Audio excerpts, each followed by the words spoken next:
Oh, this is Jasjit Williams, and I'm on Hellblazer Biz with Chris Gordon.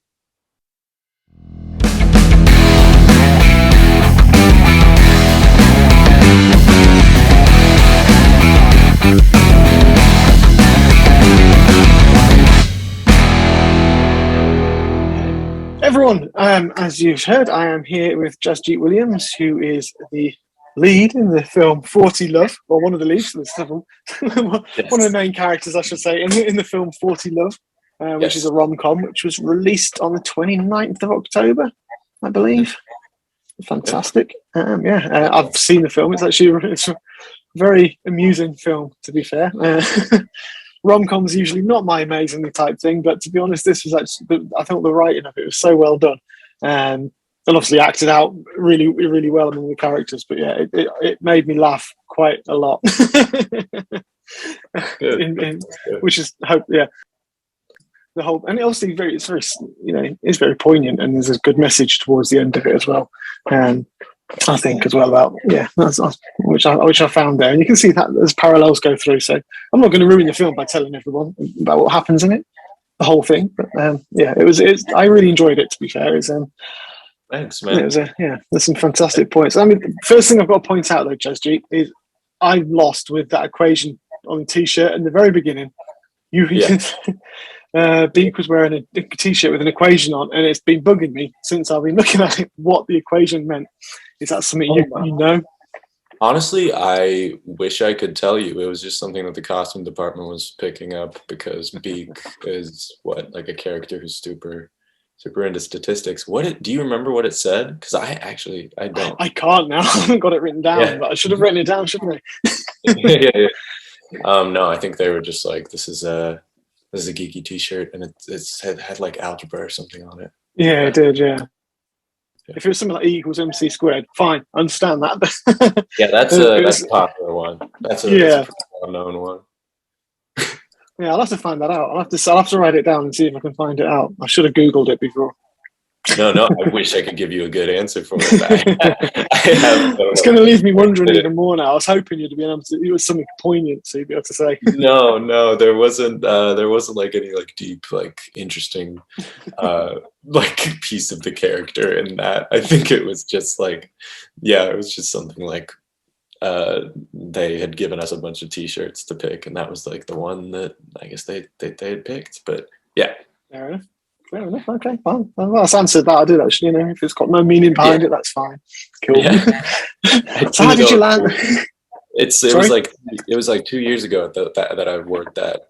Almost. Oh, right. Okay. At that point that we did the filming, it was like right before the pandemic. So there's some things that are a little fuzzy for me, but yeah. That's a strange thing, isn't it? I always want to talk to people about a film that's just coming out. A lot of people don't seem to realise that sometimes. For you as an actor, it's something that you could have done like 3-4 years ago. And it's obviously, I think obviously the pandemic's probably delayed a lot of things as well coming out. Definitely, it really stretched it out for that. So like, now it's coming out, and having to remember those days so many years ago. It's watching it was easy to like take yourself back to that place, but it's definitely hard. But yeah, I wish I could give you a good answer on the equation. I'm so sorry, Chris. That's all right, don't worry. So how did you sort of come about getting the role itself? Because obviously it's a hell of a thing, because you're sort of really starting out, aren't you? In film anyway, at least. Literally just starting out. I had graduated from college. I went to acting school in Pittsburgh, and I just moved to New York, and it pretty much came to me as most things do. It's like a self-tape, and did a tape, and it got some sort of interest, and they like called me in to do callbacks, and it all happened within maybe like a week. But yeah, it was slowly like, I met Fred, I met the producers, I did a chemistry read with like it was down to like 2 different people, or 2 sets of 2 Beeks and 2 Caseys. It was down to that, and they were sort of like trying to figure out what type of movie they were going for. They ended up giving me a chance. It's very unusual, honestly, for someone who's just like, I guess, doing it for the first time. But I don't know, they gave me a shot, so thanks to them. Yeah. Fantastic. Yeah, thanks to them. It's great. I say because you wouldn't think when you're watching the film as well. Obviously, that it would be like your first like a real major role because you can't quite naturally fit it into there, and obviously everybody sort of merged in and worked really well together. So Well, and came across like that. Not that I'd actually, it just shows that you're professional. To be fair, it's just it's what you do. yeah, That's no, yeah, it was my first time doing like film for real. I'd just done like theater and stuff like that, which is a lot more. I don't know. It's like impermanent. That was the new thing of like obviously movies. There's so much. I felt like that you had to be flexible with, and it's so different from theater, which is like very like methodical, and like that was how I learned to do the thing. But yeah, no, it was a different beast, completely different beast, and I learned very, very quickly. It was a real baptism by fire, or whatever they call it. Yeah, I think that's right. Yeah. I did theatre myself when I was back in college. I loved it. I would again, Oh, cool. sort of create. It's one thing I would have loved to do because I did amateur theatre and things like that, and I love being on stage. I really enjoyed it. Probably why I do this kind of thing because I'm kind of in a way I'm on a stage, but yeah, totally. There's nothing like the theatre, is there? Standing, treading the boards on theatre and having that live audience. It's just yeah. But the difference between that and the film is, I think, if you screw it up on stage and you mess up your lines on stage, that's it. Yeah, you can on film at least. You can take several takes. yeah. You can really, that was the thing. I was really like hard on myself, I guess, because I would try to get like scenes.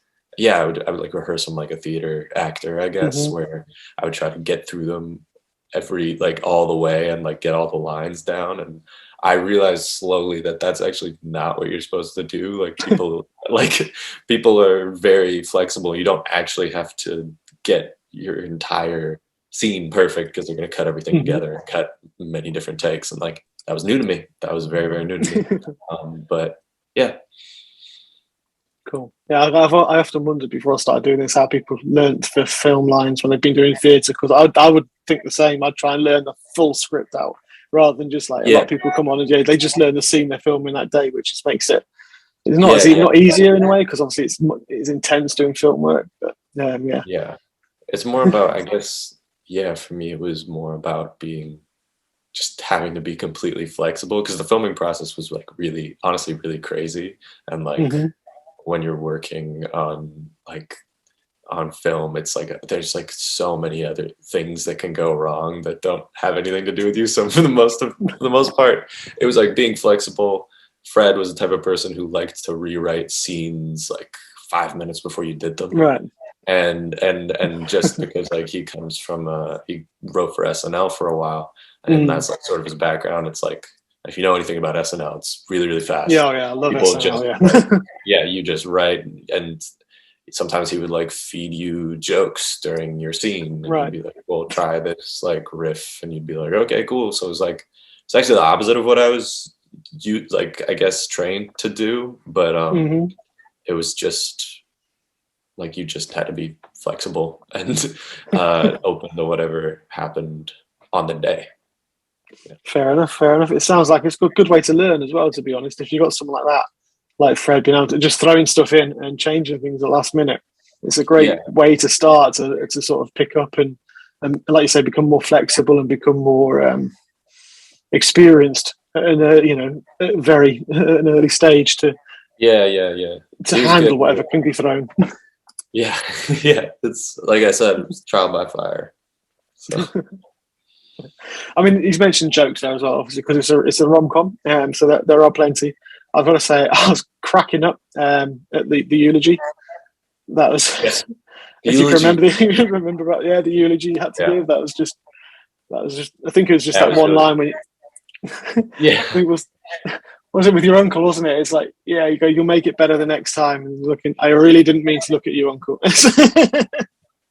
That was like the second day. That was like the second day of filming. They did that huge eulogy scene, and it was really, really fun. That part felt, I guess, like theater because there was a huge audience and stuff like that. So I felt like most at home doing stuff like that. But yeah, Brilliant. yeah, I loved the eulogy scene was really fun. Yeah, I mean, I just love that line. It's like the old joke, isn't it? The kids say every time a child, if as you're young, you go to a wedding and you have all the old people saying "you're next, you're next." So people should start doing that at funerals to the old people and saying "you're next." That's Yeah. a joke for anyone who might take offence. That's kind of that's old British humour Yeah. that we say around here. It's like we keep. So sorry to Yeah, the folks I know. listening. Yeah, sorry. It's something they do around it. Obviously, sort of when you're a kid and they turn around and say, "Oh, you're next, you're next," because they always try and push you to get married when you're young, don't they? In weddings, and it's always, "Oh, look." So yeah, they just turn the table. Yeah. Obviously, the story of 40 Love itself as well. Obviously, you play Beek, who is a mathematical and numerical wizard. is the best way I think I can put this through. And he's obviously he goes to find his identity, but he also has, you'd say it's a crush he's got on this tennis player, but it's not in a way, because he's focused purely on being able to help her and help her game, because like he says in the that's what I think anyway. but there's obviously and just help her with her shots, and just try and get her to up her game, because he can just, it's just fantastic how we can see all those all the angles and like pool and stuff like that. So, he almost is has a sort of a fixation on this tennis player, and he has like a sort of like a superpower, at least that's how it's like treated in the movie. It is, with all the lines going across. When he's seeing the angles on the tennis, you see all these lines. It's very much like the superpower. But yeah, I mean, it's obviously, as well as you can see when you're going around it, that you've got the whole storyline, because you've got Casey as well, Beck, and he's going on the road trip with Casey to New York. I noticed a theme when you get to New York as well, and I don't know what, and I'm just picking it up, that everyone in New York seems to be really rude. All the characters you meet, it's like, the hotel, not the bad neighbor in the hotel, and security guards when Beeks trying to get into the it's like, I was wondering if that was taken by experience from someone at a bit of snark about the the stereotypical I feel like New that's Yorker. I feel like that's the classic when you get to New York, at least for me, like I also moved to New York. I feel like most people, when they move to New York, like the first week or maybe the first couple weeks, that's really when you like see the craziest things you've ever seen, and then the rest of you like sort of you start to adjust, and then but like I think that's the stereotype, is when you move to New York, everybody is really mean to you. But I like New Yorkers. New Yorkers are cool. They're what you see is what you get. Yeah, I've been for about a week. I visited back in 2000. Then I went there, and I love the place. I can't wait to go back. I want to take my family with me next time, because it's just an amazing place.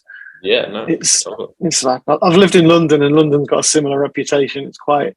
There's a joke that a northerner from Manchester has been arrested in London because people were feeling very uncomfortable and called the police, because the northerner was going around just saying good morning to everybody and smiling. Because it's very, very, very similar sort of ethos, very business fun, very business. Everyone's fast paced, and it's a huge fast paced life. So obviously everyone takes the mick out of it, because I used to go, when I lived down there, we've got the tube, which is like the subway. Oh yeah, totally. No. I'm a smiley person, so I would smile at everyone, and people really do. They just look at you and they're like, look straight back into their newspaper. It's like, don't look at me, don't smile at me. Yeah, totally. They don't. Yeah, I got to go to London one time, and I noticed that too. I mean, people are really polite, but they're very like focused. Like I went on the tube one time, and I was surprised at how like well it all functions. Like everybody lines up and stuff like that. That would never happen in New York. That would never happen in New York. With like this weird, like everybody like lines up and files in this very like business like thing. It's just funny. It's very different. Yeah, it's like it's kind of like Metropolis, Fritz Lang's Metropolis. If you're aware of that for your studies, it's 1930s or 20s. It's actually a really good film. It's one of my favorites. It's really like, old black and white. Oh, I've heard of it, of course. Yeah, but it's a really good film. But that's what London Tube reminds me of, because everyone's just files. Goes, Everybody naturally knows to like get on all these like lines and stuff. except the ones who come in late and throw themselves into a packed tube, and you're already there, crushed, and someone just throws themselves up, arms open before the door's shut. So you're just like. Well, we've got that too. We got a lot of that. Cool. So going back to the film, so obviously, as you're going through, I mean, you got some fantastic names in there as well. I mean, you had your mouth examined by Patrick Warburton. Right, exactly. Yeah. He's great. What's he like working with? Because he's got his delivery, is the way he talks when he's in a film. I just love the methodical and so. I was obviously freaking out about meeting him because his voice is all over like so many things that I listened to growing up, like The Emperor's New Groove.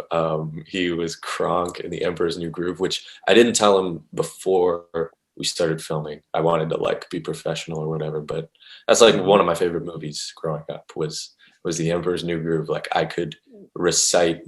I didn't want to nerd out that much in front of him, but I can recite all his lines to him from that movie because I was obsessed with it.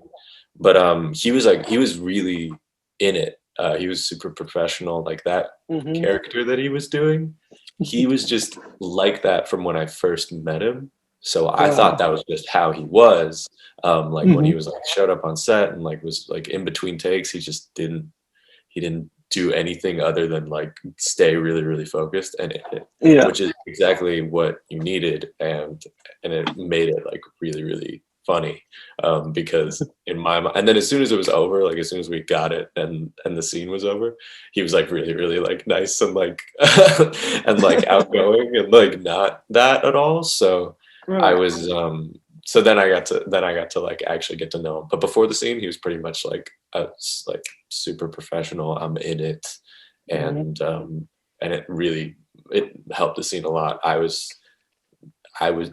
just have like cotton stuffed in my mouth. I don't really do much, but even with that much stuff in my mouth, I was breaking. I was like I couldn't keep it together because he was like this close away from my face, saying just the most ridiculous things.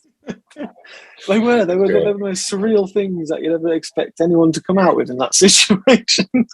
Yeah, suicide. It was weird. It's like okay.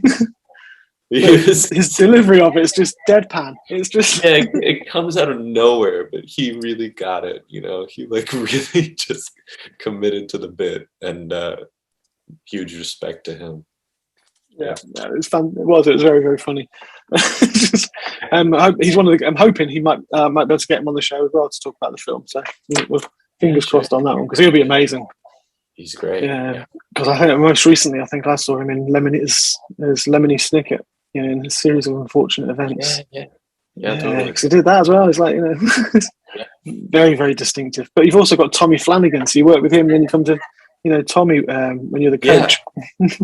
Yeah, exactly. So it's like Tommy Flanagan is an intense man. He's also really, really really cool guy. Irish, obviously, but he's just a really intense, dramatic actor. He's like the same thing. He was really I got to hang out with him a lot more.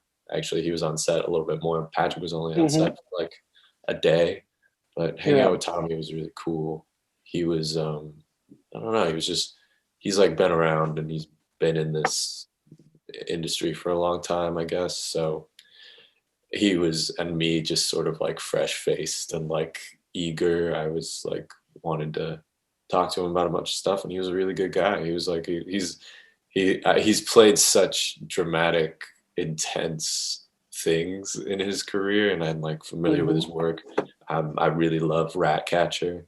Like particularly he's Tommy Flanagan, he's awesome, but like Offset, he's just like really the most friendly guy, and he's really easy to talk to. So he was just a really solid dude. He's got some cracking one-liners in there as well. I think when he's warning Beak to tennis match, I was like, not going to spoil that either for people. But yeah, that was again. I was chuckling at there. That's what he'll do to Beak. I think when he realised that she was starting to, at that point in time of the movie. Again, I was almost going to spoil it then. Oh, that's okay. Excuse me, sorry about that. Sorry. Yeah, but so, as I say, as the movie goes on as well, with Beak itself, the character of Beak, Yeah. with Kat, you've got two lovely women to work with as well. You've got Katerina and Elena. So and I love how that I could kind of see that coming with the road trip and everything, and I was just like, you could the building up of the sort of the friendship and as without it's weird to spoil things, but without as Beak's life seems to be getting more successful and he gets what he wants and he gets there in New York. Yeah. With poor Casey, it's the opposite, and it's and it's just like so. The two small town guys have just come out to the big city. One seems to be getting everything they want, and the other one is sadly not falling in line for with Casey. Right. And that's sad. In the comparisons of the two, and you're just like, okay, and that's what I like about the film. It's really hard to talk about a film without spoiling it for anyone who's not seen it, isn't it? Yeah, that's what I like. Well, that's the whole point of the movie. Is obviously around it comes to the end, and obviously things get and it all comes together at the end as well, and where realizations dawn that maybe it's not the rich and the famous and everything. That's not what you want. What you want, and you want to. He goes up in New York and somehow gets thrust into the limelight, into being world famous all of a sudden.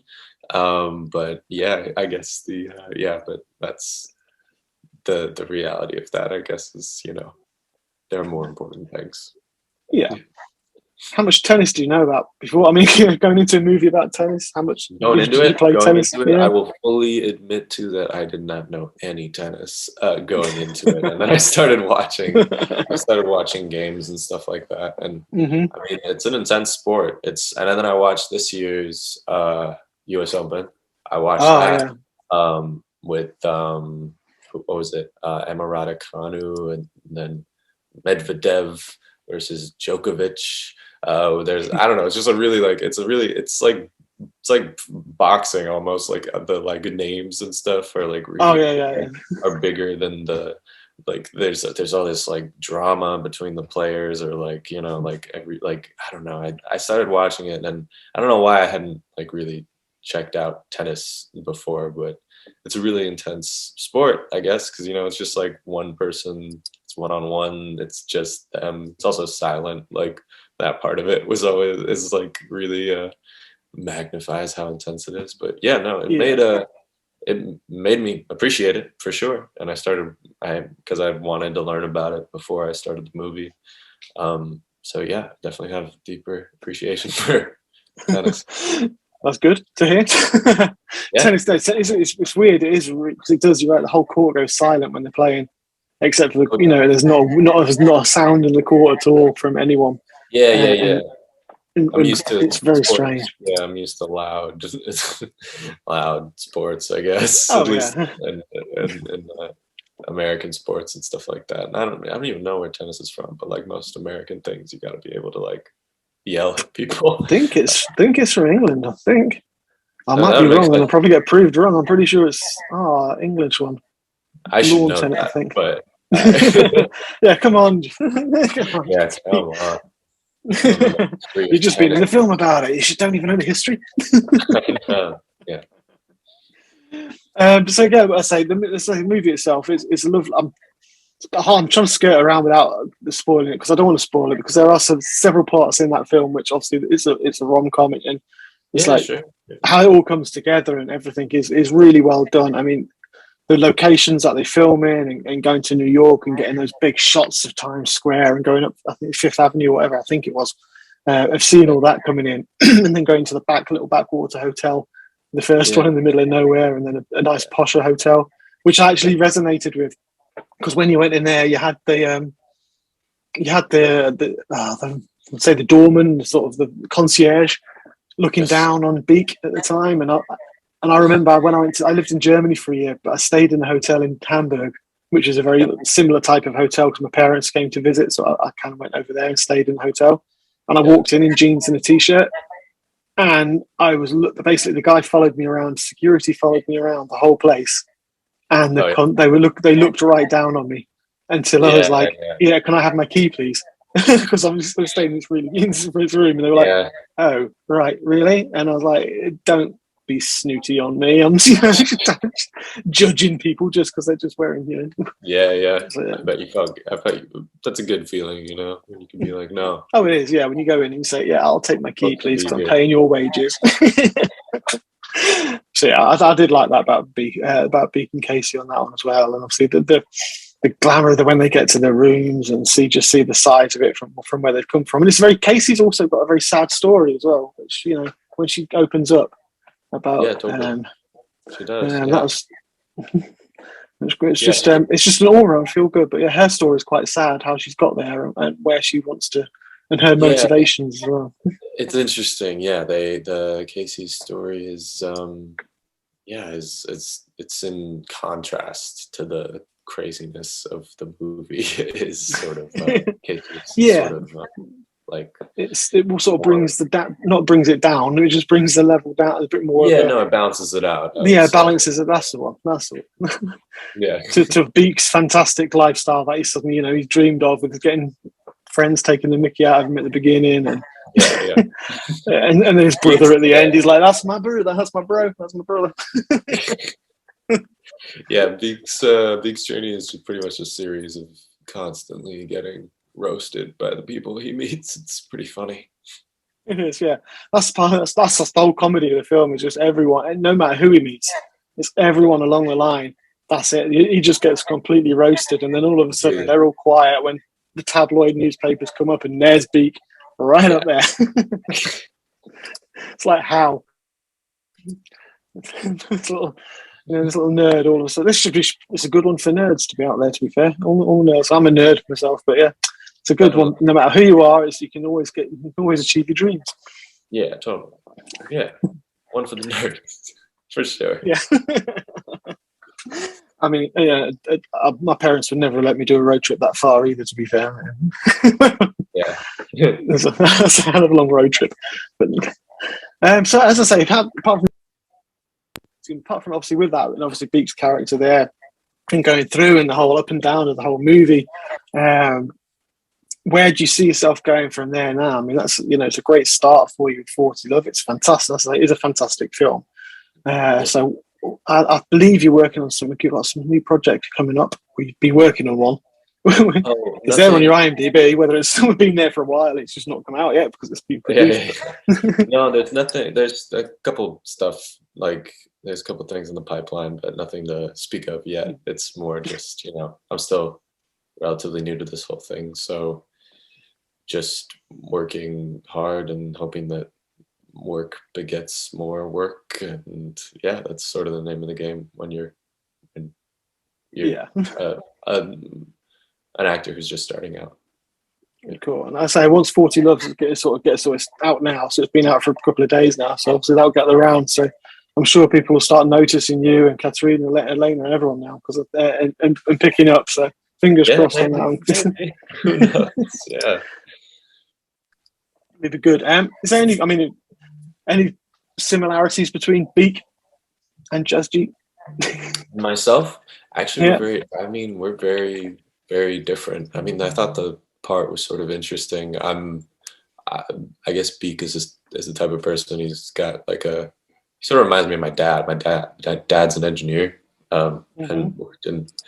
and worked with computers a lot of his life, and stuff like chips and stuff like that. But so yeah, it's Beek is very mathematical and logical, and he doesn't feel much, or he doesn't pay much attention to his emotions. I'm completely the opposite. I am like governed by my emotions most of the time.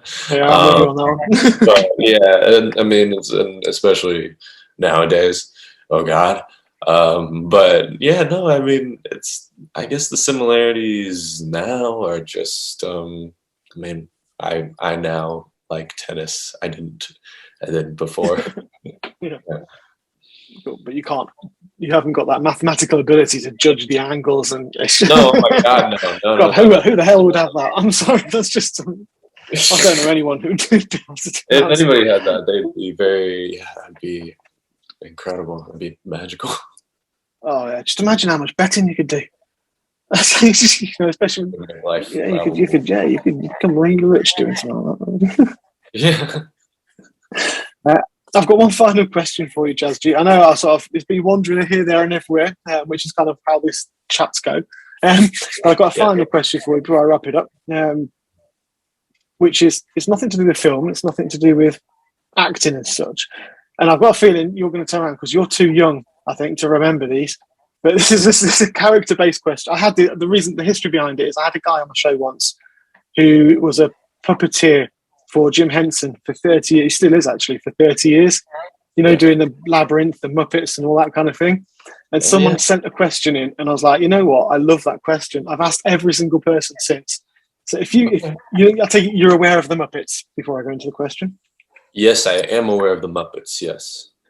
Right, that's a good start because there are some people who sit there and they are very, they go, don't know who they are. I was like, right, okay. If you could have a No. Muppet created after you, what kind of Muppet would it be?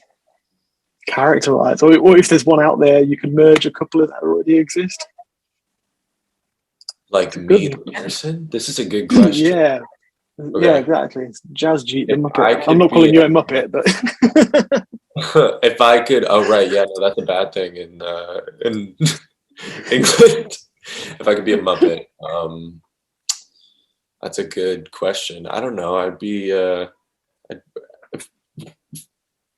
I would probably, I mean, I would want to be like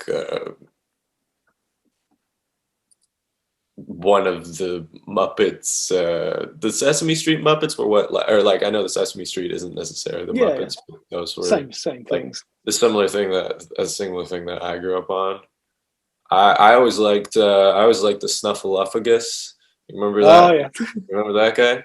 I feel like I uh-huh. share somewhat similar um, personality type to that thing, that weird hairy elephant thing. But in terms of designing an original Muppet, you sort of put me on the spot. Um, It's a good. It's a, I have no idea. I think I would want to be. I would want to be related to the Snuffleupagus in some way. I think that would be my answer. Maybe his brother or something like that. yeah, So I could fair like enough. borrow from that. That's a Yeah, fair enough. That's not too bad. I've had Cookie Monster, I've had Animal, I've had everyone back yeah. before it. I hadn't thought No, about that until you asked, or I hadn't even remembered. I hadn't remembered the Snuffleupagus till you, till you put that in my mind. That's it hilarious. throws everyone. It's great because it just sits everyone's like, whoa. But it Yeah, kind of thinks about the kind of character you can come out with. Cool. Is there yeah. anything I know? Obviously, you want to say about your movie, or anything that you want to push out that I've not spoken about that you just want to say now to people who are watching or listening to this? Um, no, not really. I mean, it's a pretty nutty movie. It's pretty we sort of off the wall. So I think that if people watch it, just looking for a good time and some laughs, that's all you can really hope for. So yeah.